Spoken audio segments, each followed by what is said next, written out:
Il y a les mentions légales qui sont liées au crédit, il y a les mentions rectificatives de prix et les mentions informatives. Et la bonne nouvelle, c'est qu'effectivement, on va éviter de faire des messages accélérés. Vous savez, on faisait un accéléré en fin de message pour essayer de donner l'ensemble des informations. Il y a un article 7.3 de la directive européenne qui dit clairement que lorsque l'on ne peut pas sur un support donner l'ensemble des informations, on peut les donner sur un autre support, soit sur le site internet ou au téléphone ou par d'autres moyens.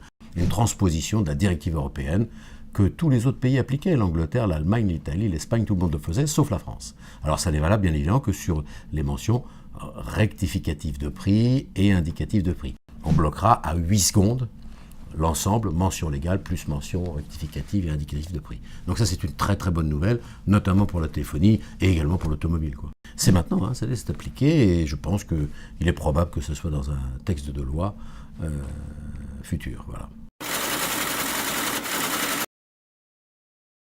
En ce qui concerne la RNT, il s'agit de la diffusion de masse, c'est-à-dire des diffusions numériques. Alors là, il y a eu 2 rapports. Effectivement, il y a eu un premier rapport Tessier et le deuxième rapport Kessler. Les deux ont abouti à la même chose, au même sujet. Ça ne veut pas dire qu'on est contre. La seule chose, c'est qu'il faut qu'on trouve un mode de diffusion de masse numérique qui soit compatible économiquement. Vous savez, la radio, c'est un petit marché, trop petit d'ailleurs. Mais c'est 700 millions d'euros de chiffre d'affaires. Donc c'est pas un média énorme, c'est pas un chiffre d'affaires énorme. Donc il faut qu'on puisse avoir un retour sur investissement, c'est tout. Donc on n'est pas contre la RNT, on est prêt à continuer le dialogue, il faut qu'on continue à travailler. Pour l'instant, on est sur un marché qui est à peu près flat sur le premier semestre, on est à peu près flat.